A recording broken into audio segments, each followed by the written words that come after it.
Good morning. Ngasi thangju numit ko thangju numit ki video happetang yeng minarse thangju se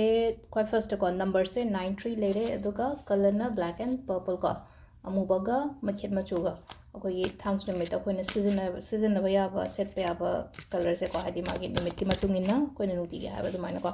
ado hamba da koi gi card ki message se yenga se aduga timing se hapet yenga se ko ngasi gi timing of haba kai kai lege haba do ado thangju ebnena thangje se cleansing gumba tawbiyo ko yamna hadi ayuk ta hapet remind tawrei se hadi kawdanam ni ko ina oran sum hala ga hadi chathok photok pa nang sai nang hotra ga hala ga dum tawbi bai ko cleansing tawba hara ga di koina sol rock sol se na bi bo oiro long kapur gi kai kai tawba ko pa dum ba mayam do lin tawbi bai ko thangje no me tida atai matam dang ngam dra ga so ado ahamba da khoi gi yenga se card ki ngasi kai keno lege haba do ko energy lege haba do adugi matungina keno toraga yenga se ko card number 1 2 3 ahum lere ko ahum sidagi ama choose or so 1 sida lere 2 sida lere 3 sida lere ko card number 1 card number 2 card number 3 ko yamna positive oina like ko card sing se yamna positive oina like haraga di 9 of quite first like se ko cups kind like se 9 of cups ka like se ko haidi sida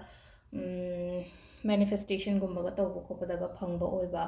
adagi aina ga sum ngasi je keno machat ke kaina khallaga su pot to chatoriba pot to mai pakpa oiba gumba dumaina oina oi ko hai aina khanjariba aigi dream aigi goal adumba mayam do loina achieve tawbo ko pa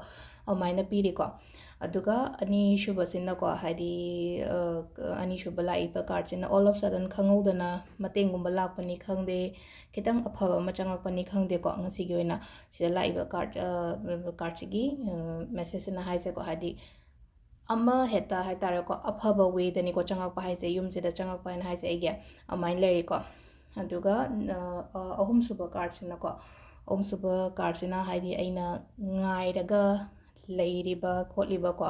adagi ngairaga leiba khopa adumbasu aingonda achieve tawgani aduga pochai gumba lakpa changakpa simasu ngasi gi oina haragadi ko adi kainoma aingonda changakpa oina oi aduga kitang mi gathering gumba kai gumba su tawba yai ko hadi mi punba khotpa imanabi punbani khangde ade family punbani khangde ichinau punbani khangde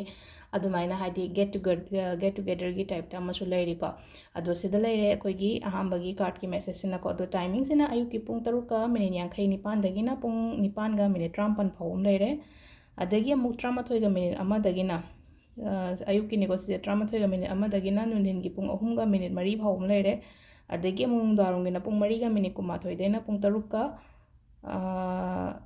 mariga minute kumathoi de mariga minute kun manga dagina taruka minute mari phawum leire ko adagi amung nungdangina pung tareka minute nifum doidena baroga minute nifumathoi phawum leire aduga mathangi hayengi nongalam daigina pung ahumga minute yankai mapandagina mangaga minute kunthra nipan phawba sisina ngasigi oina afaba timing ko adu sida leire koi gi card message me thank you